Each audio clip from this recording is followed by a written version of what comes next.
Have you ever noticed that the most intolerant people on the planet are the people who claim to be the champions of tolerance?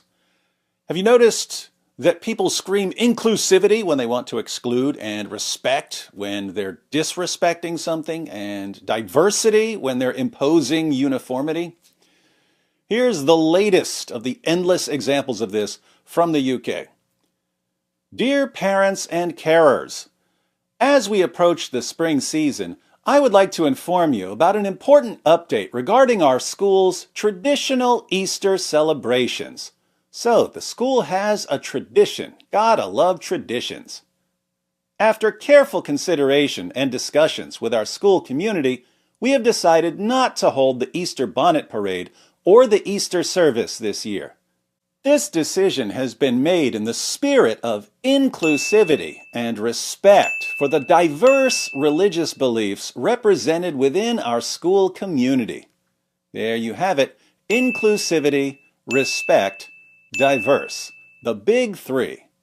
Watch how many times you see inclusivity, respect, and diversity in this letter announcing that the school's tradition is being excluded because there's no respect for the tradition that was already in place, and because local traditions need to be wiped out to clear a path for a new uniformity.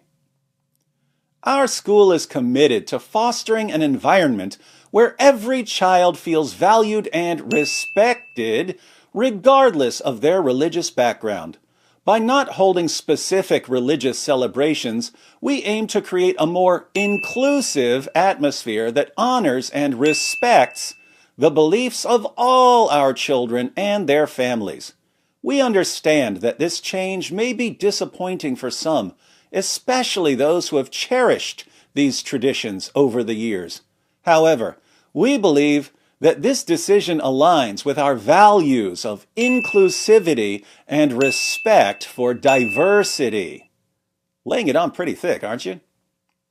We are exploring alternative ways to celebrate the season in future years that will be inclusive of all children and reflect the rich cultural diversity of our community.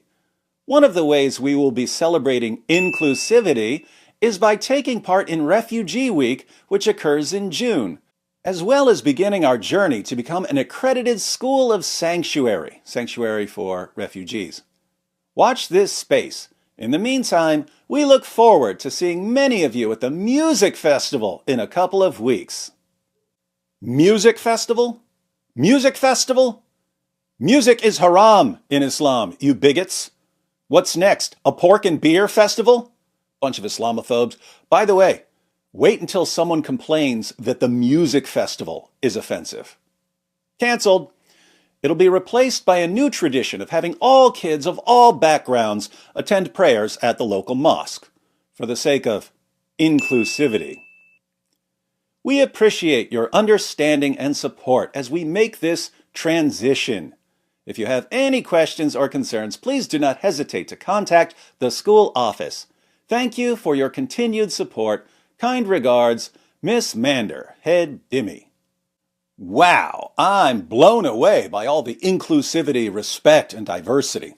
It reminds me of a similar story from just a few months ago.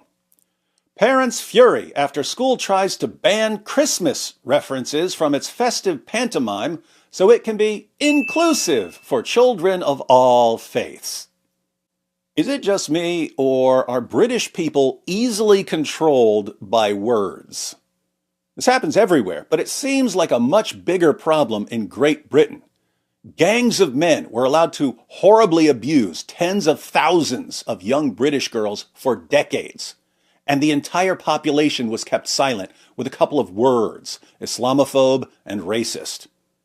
Any tradition in Great Britain can be wiped out overnight with a word: inclusivity or diversity or respect. And those same words can be used to replace the tradition with something like Ramadan. Why can't we have Christmas or Easter? Because we have to be inclusive. Oh, okay. So why do we all need to celebrate Ramadan? Because we have to be inclusive. Oh. And British people just fall for this instantly.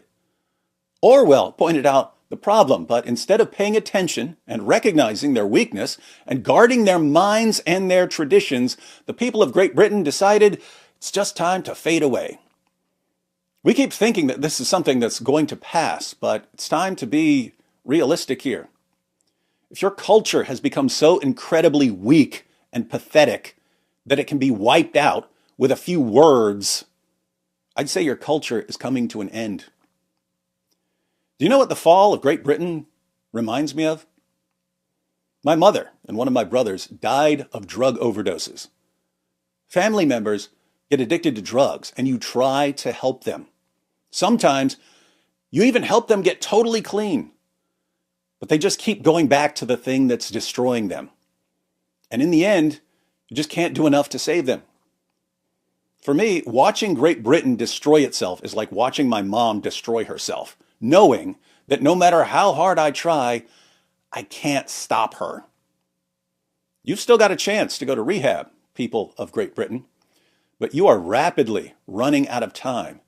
If you keep shoving the needle in your arm, ooh, I'm being inclusive, ooh, I'm not an Islamophobe, other nations will mourn for you after you pass, and you will be missed.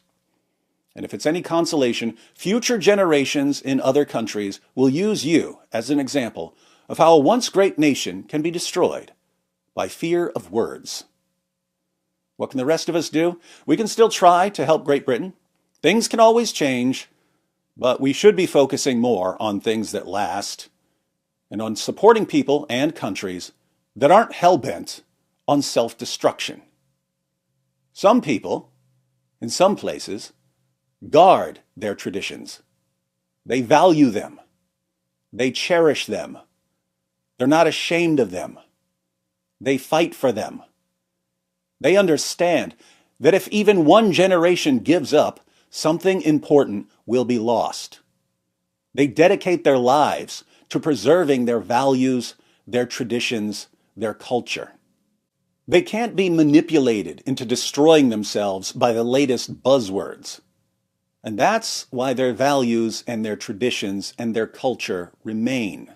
They don't fade away. I've been promoting ARTSA for the past few months because I really like what they do, especially when I see entire nations doing the opposite.